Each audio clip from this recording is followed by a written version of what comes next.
अस्सलामुअलैकुम वरहमतुल्लाहि वबरकातुहू। किसी भी माशरे में, किसी भी फैमिली में इख्तिलाफ़ात होना, अनबन होना, उससे आगे बढ़कर एक दूसरे पर इल्ज़ाम तराशी होना, ये एक नेचुरल चीज़ है।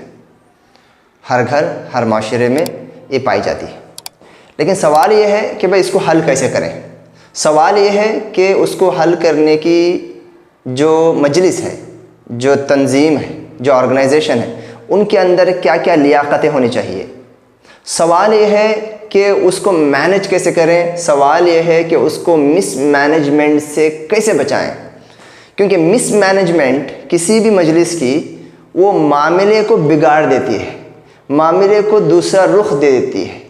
असल जो वजह होता है फ़ैसलों के करने का, या काउंसलिंग का, या आर्बिट्रेशन का, या मीडिएशन का, अलविसाता का, कि भाई शर को ख़त्म करना, बुराई को ख़त्म करना, किसी की इस्लाह करना, या किसी की गलतियों पर पर्दा डाल देना। ठीक है ना। अब यहाँ पर ये जानना ज़रूरी है कि भाई अगर इतना बड़ा तुम्हारा मकसद है तो वो जो पैनलिस्ट हैं, जो मुस्तशारीन हैं, जो काउंसलिंग की जो टीम है, जो मीडिएटर्स हैं, वो लोग क्या क्या रूल्स और क्या क्या जो है पेशगी, यानी कि वक्त से पहले जतन कैसे करना, ताकि मामला हल हो जाए, फसाद ना हो।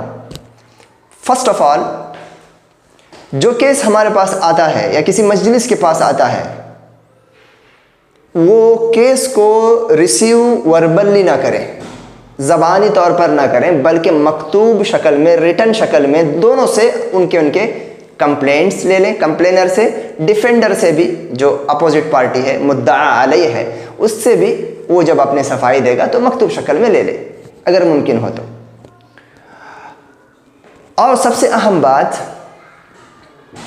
कि जब हम कंप्लेनर और डिफेंडर से जब सुनना शुरू करते हैं, हियरिंग स्टार्ट होता है, जो कि सबसे लॉन्गेस्ट और सबसे क्रिटिकल मरहला होता है, सुनना। जितना अच्छा आप सुनेंगे, जितना ज़्यादा आप सुनेंगे, जितना पेशेंस और सब्र से आप सुनने के लिए वक्त लगाएंगे, उतना आसानी से आप उसको एनालाइज कर पाएंगे, तज्जिया कर पाएंगे, और हल आपका टू द पॉइंट होगा। आप कामयाब होंगे उसको हल कर। नहीं सुनेंगे तो नहीं होगा। जल्दबाजी करेंगे तो फिर जल्दबाजी में फैसले जाएंगे। बुनियादी तौर पर इस बात को जान लें, चाहे वो मस्जिद वाले हों, चाहे वो जमात वाले हों, चाहे वो कोई काउंसलिंग करने वाली टीम हो, सबसे बुनियादी कायदा इसमें यह है कि भाई कंप्लेनर और डिफेंडर दोनों पार्टियों को पहली मजलिस में एक साथ नहीं बैठाएं। एक साथ बैठाना गोया के आग और पेट्रोल को बैठाए जैसा है।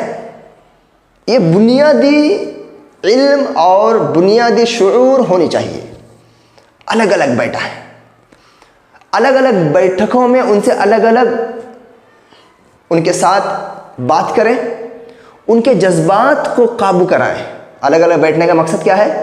उनको सुने, कोई मसाइल उनके वहीं पे हल कर दें, उनके साथ बैठ के ही हल कर दें, दूसरों से मिलने की ज़रूरत ही ना हो। छोटे मोटे मसाइल, उनके जज्बात को कंट्रोल करना उनको सिखाएं। गुस्सा और जल्दबाजी की सूरत में उसके मुमकिन जो नुकसानात से उनको आगाह करें। बहुत सारी चीज़ों में उनको तनाजुल इख्तियार करने के लिए, यानी सरेंडर होने के लिए या माफ़ करने के लिए, छोटे मोटे मसाइल में उनको तैयार करें। अलग अलग बात करने से उसको, मैटर को आप ट्रिम कर रहे हैं, मैटर को आप फिल्टर कर रहे हैं, मैटर को आप मिनिमाइज कर रहे हैं, मैटर को लाइट बना रहे हैं। और गैर ज़रूरी जो बातें आती हैं एक बड़े मैटर में, गैर ज़रूरी उधर इधर के उसको हाथ पैर आ जाते हैं, उन हाथ पैरों को आप ख़त्म करें। असल मसले पर दोनों को जमा करें कि भाई तुम्हारा असल ये प्रॉब्लम है, चलो हम इस पे आगे बढ़ते हैं। जब वो दोनों थम जाएं, है ना, अलग अलग बात करके आपने उनको इस लायक और मुलायम बनाया कि भाई अब वो दोनों आपस में मिल के बात कर सकते हैं, तो उसके बाद मजलिस तय करेगी। कौन तय करेगा? मजलिस तय करेगी कि इनको आपस में आमना सामना कराना है या नहीं। चलो आमना सामना तो कराना ही पड़ेगा। फैसले की इंतहा को और एंडिंग और फिनिशिंग को पहुंचने के लिए, है क्या नहीं। सो सबसे पहला कायदा ये है कि भाई जब आपस में दोनों मिलेंगे तो किस टॉपिक पर बात होगी, एजेंडा क्या होगा, उसको दोनों लोगों का इत्तिफाक लेना ज़रूरी है कि भाई हम जब देखो आपस में बैठने जा रहे हैं, मिलने जा रहे हैं, आपस में रूबरू होने जा रहे हैं, वहाँ पर हम फलां फलां टॉपिक पर बात करेंगे और फलां फलां जो टॉपिक जो ऑलरेडी जो डिलीटेड है या रिमोट हैं या ख़त्म हो चुके हैं या गैर ज़रूरी हैं उस पर बात नहीं करेंगे। एक कंडीशन। दूसरी कंडीशन, अलग अलग जब आप किए हैं तो बहुत सारी बातें आप लोगों को, आपको जो पैनलिस्ट हैं, काउंसलर्स हैं, मिडिल पर्सन्स हैं, वो लोग सुने होंगे।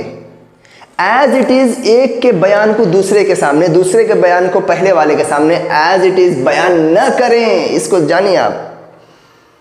एज इट इज़ बयान करना नहीं है।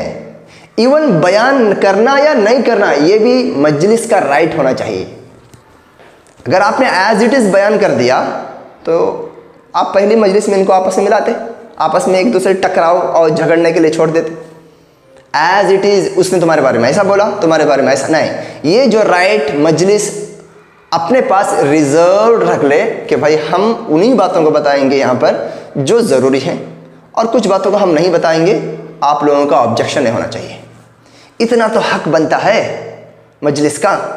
तो मिन वन जो जिक्र कर, देखो भाई तुम्हारे बारे में फ़लाँ ने ऐसा बताया, वल्लाही ये आग पर पेट्रोल डाले ऐसा हो जाएगा, ज़ख़म पर तेज़ाब डाले जैसा हो जाएगा, इससे बचें। और एक जो बहुत अहम है, जब मजलिस में जब आमने सामने जब बैठे हैं दो पार्टी, इस बात को कंडीशनल उनसे मनवा लें कि वो दोनों आपस में बात ना करें। मजलिस में बैठे हैं, पैनलिस्ट बैठे हैं बीच में, वो दोनों आपस में बातचीत करेंगे आपके सामने, मजलिस के सामने, पैनलिस्ट के सामने लड़ेंगे, गालियां देंगे। जो भी बात करना है इजाज़त लें और जो भी बात करना है मुखातब किसको करें, एड्रेस किसको करें, मजलिस को करें, डायरेक्ट उसको ना करें। सामने वाले की बात खत्म होने के बाद इजाज़त लेकर दूसरा आदमी बात करे। सामने वाला अगर बात कर रहा है तो दूसरा आदमी उसके अंदर इंटरफेरेंस ना करें। ये बेसिक है मेरे भाइयों, बोलने के लिए लंबे लंबे जुमले हैं लेकिन ये बेसिक हैं, वरना दोनों को आपने जमाया एक अखाड़ा बन जाएगा, छोटा मसला बिखर जाएगा, गंदा हो जाएगा, गालियां निकल जाएंगी। थमते हुए आया हुआ मसला थमने को था, ख़त्म होने को था, एक दो अल्फाज के क्या बोलते हैं कि उसके जज्बात ने, दो तीन अल्फाज ने सारे अभी तक की मजलिस की मेहनत को पानी में डाल देगा। ठीक है, डायरेक्ट बात ना करें, मजलिस से बात करें और एक दूसरे से उलझे ना। इसी तरीके से चौथा पॉइंट ये है, दोनों तरफ के लोगों में से कौन बात करेंगे मजलिस में, कौन आएंगे। ये नहीं कि भाई एक तरफ के 25 लोग आए और एक तरफ के सिर्फ 5 लोग आए, नहीं। आप उनको एक्सेस दे दो, ऐसा नहीं कि 2 ही लोग आना, 4 ही लोग आना, ऐसा नहीं, दे दो भाई। हाँ, 7 लोग इधर से, 8 लोग इधर से, दोनों तरफ से ऐसे दे दो आप, ताकि वो जिनको भी सपोर्टिव लाना चाहते हैं लाने दो, ताकि वो अपनी माफ़ी ज़मीर को अदा करने में दूसरों का ताउन होने दो, लेकिन उसका गलत फ़ायदा नहीं उठाना चाहिए। इस एतबार से कि भाई मजलिस वालों को पहले बता दे कि भाई हमारे तरफ से बात करने वाले 1 हैं या 2 हैं, 3 हैं, फला लोग बात करेंगे, ऐसा नहीं कि सब लोग बात करेंगे। ये एक कॉमन होता है मेरे भाइयों। कभी कभी अल्हम्दुलिल्लाह हमारे सम्मान में एक ऐसा एनवायरनमेंट बनता है कि ये सब चीज़ों को हमको फीड करने की ज़रूरत ही नहीं होती।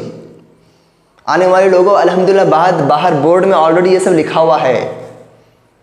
हाँ, मेजर जो थिंग्स या जहाँ पर ज़रूरत होती है उसमें से शॉर्ट करके हम बिगिनिंग में बोल देते हैं, देखो भाई आपस में रूबरू मिल रहे हैं तो हमसे बात करना, आपस में नहीं टकराना, इजाज़त लेना, ये सब हम बताते हैं, लेकिन हर चीज़ बताने की ज़रूरत नहीं होती। ये मजलिस और पैनलिस्ट का जो एटीट्यूड है, उनका जो भरम है, उनका जो क्या बोलते हैं कि मैनेजिंग स्किल है, ये ख़ुद सामने वाले को मैसेज दे देता है कि भाई हम ऐसी मजलिस में आए हैं जहाँ पर ऐसा ऐसा हमको आदाब को अपनाना है।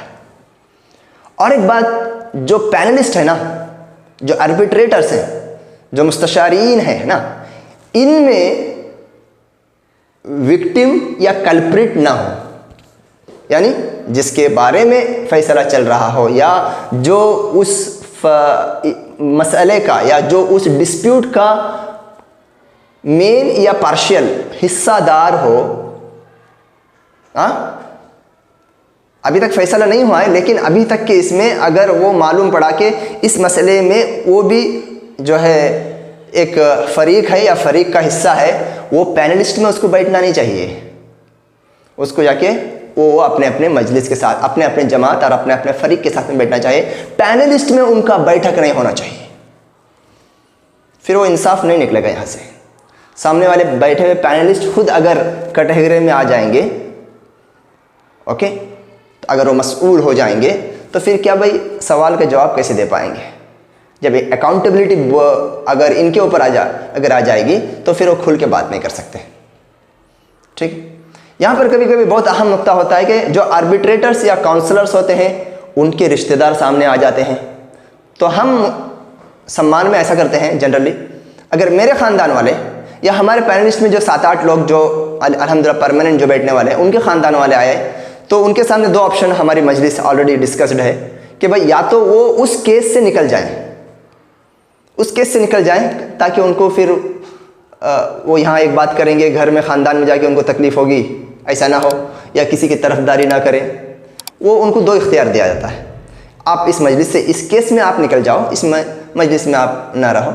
दूसरा यह है कि अगर आपको यकीन है कि उसके दूसरे साइड इफ़ेक्ट्स आपके दीन पर, आपके अखलाक पर, आपके ख़ानदान पर नहीं पड़ेंगे और आप इंसाफ के साथ अल्लाह के लिए फ़ैसला कर सकते हैं तो आप बैठिए, ऐसी बात भी नहीं।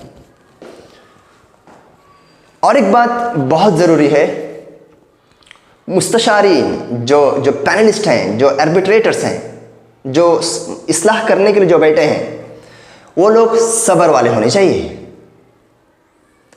हकीम, विजडम, दूरंदेश होनी चाहिए, मुखलिस, अल्लाह के लिए काम कर रहे हैं, इखलास, सिंसियरिटी होनी चाहिए, और इल्म होना चाहिए। इल्म 2 तरह का, एक अल्लाह उसके रसूल का दीन का इल्म, हलाल और हराम का इल्म, आदाब और लिहाज का इल्म। दूसरा इज़ वेरी इंपॉर्टेंट, ये जो केस का मालहू माले बैक स्टोरी, इसका बैकग्राउंड इस आदमी को, बैठे हुए आदमी को होना चाहिए सेम। ऐसा नहीं है कि आर्बिट्रेटर 7-8 हैं, 2 को सब कुछ मालूम है लेकिन बाद में 4 लोगों को, वो लोग पिछली 4-5 मजलिसों में मिस थे या अटेंड नहीं थे, एब्सेंट थे। अब वो एक मजलिस में आए हैं तो वो लोग फिर उधर इधर जाएंगे। ओके, नॉलेज हमारे पास थरो हो, होमवर्क हमारा थरो हो। आखिर में एक बात, ये जो है आखिरी बात नहीं है, क्या बोलते हैं, लास्ट है बट लीस्ट नहीं है, ये अल्लाह रहम करे हम सब पर, कि रिकॉर्डिंग वगैरह की इजाज़त मुतलक नहीं होना चाहिए किसी को भी। अगर आपको डर है तो बोलिए, फ़ोन बाहर जमाइए और आप आइए इधर, क्योंकि जब आदमी बैठता है तो अलग अलग अंदाज से बात करता है। अब उसको उसका आगे का और पीछे का जाने बगैर कोई 3rd पर्सन सुनेगा तो फिर फसाद हो जाएगा। कॉन्फिडेंशियल होना चाहिए और रिकॉर्डिंग ऑफिशियल होना चाहिए, यानी पैनलिस्ट या तंजीम या वो ट्रस्ट या वो जो ऑर्गेनाइजेशन का जो ऑफिशियल जो रिकॉर्डिंग सिस्टम है, सीसीटीवी कैमरा के ज़रिए से हो सकता है। आज के ज़माने में इतना तो एडवांस्ड जो है सीसीटीवी कैमरा आ गया है, तो वही हो ताकि उसको कल के दिन लोगों में नजर। मेरी बात का लब्बे-लुबाब और जिस चीज़ की तरफ मैं तरकीज़ करना चाहता हूँ, ऑलरेडी मैं ये सब चीज़ें बहुत सारे मेरे सम्मान के बिगिनिंग के वीडियो में ये सब तकरीबन सारी चीज़ें बोला हूँ। स्पेशली ये बोल रहा हूँ कि कभी कभी मिसमैनेजमेंट ऐसी गलती होती है, ऐसा गुनाह होता है, ऐसा नाकाबिल माफ़ी जो है फसाद का ज़रिया बनता है। जो उसके ज़िम्मेदार होते हैं वो उसके मसऊल होते हैं, वो उनसे अकाउंटेबिलिटी होती है। जब आपके अंदर इतनी इस्तिताअत नहीं थी, सकत नहीं थी, आप मैनेज नहीं कर सकते थे किसी के ज़बान पर, किसी के हाथ पर, किसी की शख्सियत को मजरूह होने से आप नहीं बचा सकते थे, तो आपने कंडक्ट क्यों किया? आपने प्रिकॉशन और एहतियात क्यों नहीं अपनाया? क्यों किसी की अंदरूनी बातों को साबित होने से पहले लोगों में आपने आम किया? अरे भाई, आप तो बैठे हो साबित शुदा गुनाहों पर पर्दा डालने के लिए। खैर, बिल इख्तिसार ये है, जमातें और जमीयतें बनाना आसान है, चलाना मुश्किल है। लोगों को जमाना आसान है, उसके अंदर ट्रस्टी और फाउंडर और उसका लोगो बनाना इजी है, उसकी फ्रेंचाइजी अपने पास लेना ईजी है, लेकिन तामीरी एतबार से, अखलाकी एतबार से, ज़िम्मेदारी के एतबार से उसके तकाज़ों को पूरा करते हुए खरा उतरना आसान नहीं मेरे भाइयों।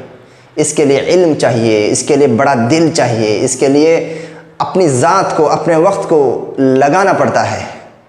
ये जो म्यूनसिपाल्टी का जो निज़ाम जो होता है ना, एक दूसरे का पैर खींचना और कोई कंस्ट्रक्टिव काम नहीं करना, एक दूसरे के लिए गिराने के लिए एक ज़्यादा से ज़्यादा हम प्रोग्राम क्या करेंगे, प्रोग्राम में कौन मौलाना आएंगे, प्रोग्राम का ये जो है पिंडाल कैसे होगा, बिरयानी होगा या जो है क्या बोलते हैं कि घी राइस होगा, यही सब बातें होती हैं। हाँ, ये तो होनी चाहिए, मैंने बोला नहीं चाहिए, बस यही नहीं होनी चाहिए। आपकी इंटेलेक्चुअलिटी यही नहीं है कि भाई आप तंजीमों और जमातों को इस मकसद के लिए बनाओ, बल्कि उससे बड़े बड़े काम करने के होते हैं। बड़े बड़े कामों के लिए ऐसे अफराद तैयार करने होते हैं, ऐसे अफराद साजी की ज़रूरत है, ऐसे अफराद और ऐसे सिफ़ात से मुत्तसिफ़ स्किल्ड और मुखलिस लोगों की ज़रूरत होती है। उम्मीद करता हूँ कि अल्लाह रब्बुल आलमीन हमें खैर का कुंजी बनाए और फ़साद से रोके, फ़साद का ज़रिया बनने से भी रोके। आमीन। अस्सलामु अलैकुम वरहमतुल्लाहि वबरकातुहू।